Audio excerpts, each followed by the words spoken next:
Qual é o ponto? O ponto é que a gente nasce, acredito, quase que numa esteira, né, de produção. Então a gente nasce, estuda, entra numa universidade, se prepara para ser um bom funcionário e a gente segue o sistema.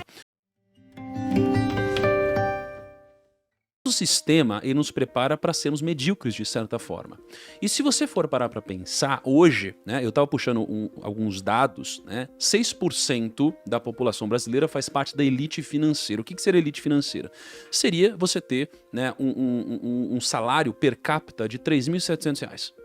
Caramba. Um salário per capita de R$ 3.700, numa renda familiar, onde você, dentro da sua família, tem ali mais ou menos R$ 20.000 de renda, te torna um dos 6% dos brasileiros mais ricos do país, não é? Nossa. Então, assim, veja que perto da nossa condição, quando a gente olha para isso, isso é elite brasileira, não é? E na minha concepção, você não consegue ter uma vida de extrema liberdade nesse patamar. Só que eu acredito que como a maioria das pessoas forma a média, né, e a gente tem a mediocridade, né, no meio disso, você só vai sair de um resultado medíocre se você fizer algo diferente. E fazer algo diferente começa na reflexão, começa no pensamento, porque senão você vai junto com a manada, não é? E para você pensar diferente, para você refletir diferente, acredito que você precisa ter uma dessas duas coisas. Uma inteligência acima da média ou um ambiente que te faça refletir. Porque, por exemplo, eu comecei a pensar diferente quando eu li um livro. E esse livro me fez pensar diferente, não é? Então eu tive acesso a algo de fora que me fez pensar diferente. Pensar diferente começou todo o movimento que depois me fez escolher diferente. Muitas pessoas não têm acesso a algo de fora. E se as pessoas não têm acesso a algo de fora e também não têm uma inteligência acima da média, como que elas vão refletir a ponto de tomar uma decisão diferente? Então eu acredito que algumas pessoas nunca vão, de fato, atingir algum grau financeiramente diferente da mediocridade, e não porque elas não conseguem, mas sim porque, de alguma forma, elas não foram expostas ao que tiraria elas dali, pelo fato de elas estarem inseridas num ponto do ecossistema onde a informação e a reflexão não vai simplesmente chegar até elas. Então eu acredito que sim, a gente nasce predestinado, mas isso daqui não significa que alguém é incapaz, só significa que, de alguma forma, a informação que deveria chegar até ela não chegou. Cara, é curioso, porque eu, de certa forma, acredito que sim. Eu acho que as pessoas, elas nascem predestinadas, tá? A dificuldade talvez seja saber quem são as pessoas que nasceram predestinadas ou não, né? Se a gente assume que o destino, ele é uma direção e não um ponto final, eu acredito que tem pessoas que nascem predestinadas a serem muito mais ricas, né? Então, se você nasce num berço com muito mais educação, né, com condições financeiras, com amor, com uma herança, né, já previamente construída, eu acredito que você está predestinado a ser mais rico, de certa forma. O ponto é que eu acho que existem vários caminhos para você chegar no seu destino. Um dos caminhos é um caminho onde você, através de seu esforço pessoal e um pouco de sorte, vai acabar construindo mais patrimônio. Outro caminho é você chegar no seu destino com menos patrimônio e menos riqueza financeira. Foi muito difícil para mim fazer meu primeiro dinheiro na internet. Eu vendi, abri um treinamento, eu vendi para 0 pessoas e tal, então no começo foi muito difícil. Aí tem uma época que eu me encontrei, comecei a fazer um dinheirinho, vendendo o meu treinamento. Então imagina que talvez se eu continuasse na minha lógica, eu iria sempre crescer um pouquinho, iria vender um pouquinho e tava relativamente bom pra mim. Mas o que aconteceu? Eu conheci um cara chamado Bruno Perini. Olha só, eu conheci um cara chamado Bruno Perini. E eu lembro até hoje que, assim, a gente tinha muita parceria, muita ligação com a Rico na época, não é? Então a gente era muito parceiro da Rico, a gente incentivava as pessoas brincando da Rico e tal. Eu lembro que a Rico antiga, ela ficava ali na Juscelino Kubitschek, perto de onde tem o McDonald's hoje.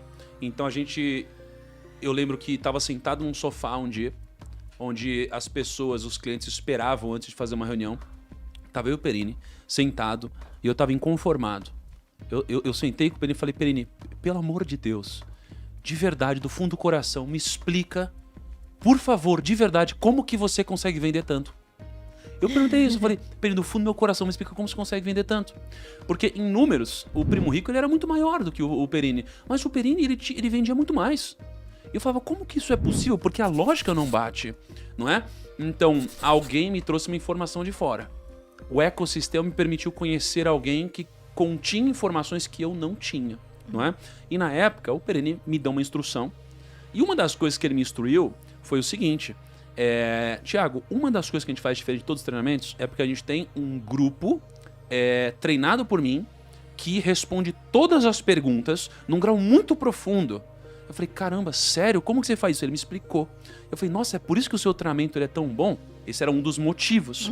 E o fato do treinamento ser tão bom, e o NPS do Perini sempre foi muito maior do que o do meu 1 milhão, hoje se igualaram um pouco mais, porque a gente aplicou coisas que o Perini ensinou, sempre fez ele ter um boca a boca muito grande. E a gente sabe que, estatisticamente, o que mais vende é o boca a boca. Sim. Como ele tinha um boca a boca muito grande, o treinamento dele sempre vendeu muito. Eu falei, caraca, sério? Que legal. Então, através de uma informação que veio de fora, eu pensei diferente. Então a reflexão não veio de mim, veio de fora. Mas se essa reflexão nunca tivesse vindo de fora, talvez eu nunca tivesse mudado. Eu estava numa trajetória normal. O problema da trajetória normal na nossa história é que a gente vive uma certa inércia, não é? E essa inércia ela funciona tanto para quem está parado quanto para quem está em movimento. O problema é que eu acredito que o mundo ele é como uma esteira rolante ao contrário. Né? Então, se você fica parado, a esteira rolante ela já te leva para trás naturalmente. Né? Porque a gente tem custos, a gente tem inflação, a gente tem ocasiões, tem muitas coisas. Então, a gente vive numa inércia que bota uma pressão negativa sobre a nossa vida. Então, se a gente ficar parado, a gente cai, a gente volta. Se a gente andar devagar, a gente volta. Então, a gente tem uma velocidade mínima para que a gente saia do lugar, não é? Então, o que me fez mudar, né, de alguma forma, sair desse processo padrão, foi um pouco da raiva que eu tinha, cara. Acho que foi um pouco da raiva que eu tinha. Da inconformidade, não é? Da inconformidade. O que me movia não era nem necessariamente o que eu queria fazer, eu acho que era o que eu não queria fazer. É muito difícil, às vezes, pro ser humano falar o que ele quer, mas é muito fácil falar o que você não quer, sabe? Então, você fala com algum colaborador, a pessoa não vai falar o que ela quer fazer, ela fala, eu não quero fazer mais isso. Ela fala que ela não quer, mas ela nunca sabe o que ela quer. Acho que é muito desafiador você saber o que você busca, é mais fácil falar o que você não quer. Então eu tinha raiva, eu tinha uma raiva acumulada em mim. Eu não queria dever dinheiro, eu não queria passar por privações, eu não queria nada disso. Então acho que isso aqui me fez começar a me questionar, essa raiva me gerou questionamento, me gerou reflexão. Eu tinha uma inteligência básica a ponto de poder me questionar, né? E essa reflexão foi me fazendo as perguntas corretas, não é? A associação com pessoas também me tirou do prumo normal. Então, por exemplo, esse livro que eu li foi um livro por incentivo da Camila. Então, eu li esse livro por incentivo da Camila, descobri o que era equity. Eu li um livro que foi a Bíblia e descobri Deus, né? Eu li um livro de Simon Sinek lá atrás e comecei a pensar no meu propósito. Qual que era esse do Simon Sinek? Que era o Comece pelo Porquê, não é? Pai Rico, Pai Pobre foi uma coisa que me fez olhar para o dinheiro diferente, olhar para ativos e passivos, não é? Então os livros eles me fizeram essa reflexão, porque eu acho tão absurdo você olhar para algo tão poderoso como um livro, onde você tem alguém que às vezes passa 100 anos vivendo, registra tudo ali, o cara, assim, a essência de tudo que ele viveu, de mais importante ele registra num livro, e você pode acessar esse livro por R$39, e você não lê um livro desse. Isso aqui é um absurdo pra mim, você não aproveitar uma oportunidade como essa. Então, pra mim, os livros eles mudaram a minha vida. Mas o que de fato me tirou do prumo foi a raiva de onde eu tava. Eu era um cara, acho que muito perdedor na vida, assim. Eu era muito perdedor. Muito perdedor. Então, na escola, sabe? Eu era aquele cara que não era chamado no time do futebol, não era o cara com os amigos. Eu era muito perdedor, assim, de certa forma. Sofria bullying? Bullying, tudo isso. Eu lembro, né, de uma cena num colégio antigo, né, que eu estudava, que era o Galileu Galilei, assim. Tinha eu e um amigo, assim, e todo mundo excluindo a gente querendo fazer parte da conversa e eles excluindo a gente, não querendo andar com a gente, etc. E como eu acho que eu era perdedor em muitas coisas na vida, eu acho que eu encontrava de alguma forma jogos que eu pudesse ganhar. Isso foi muito importante na minha trajetória, encontrar as brigas que valia a pena comprar. Porque se você quer jogar num jogo onde você já parte da premissa que você vai perder, você tem muito mais dificuldade para ganhar, não é um jogo onde vai valer a pena o seu esforço. Então acho que isso aqui tem muito a ver com encontrar o seu talento. A maioria das pessoas vão ser fracassadas financeiramente. A maioria das pessoas, infelizmente. Mas a maioria vai. É só você ver, por exemplo, as narrativas das pessoas que dizem que, por exemplo, eu fiquei rico vendendo curso.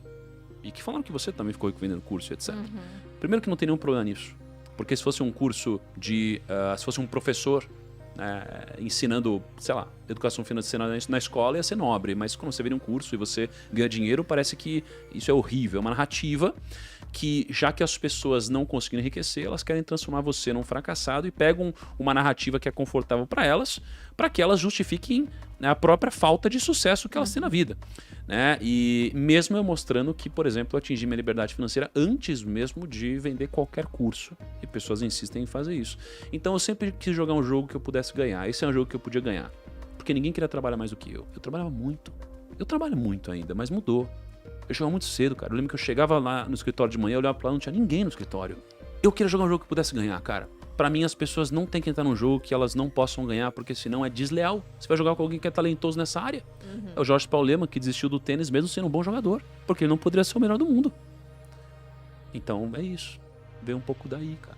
Agora precisamos da sua ajuda. Deixe o seu like. Se inscreva no canal e ative o sininho de notificação.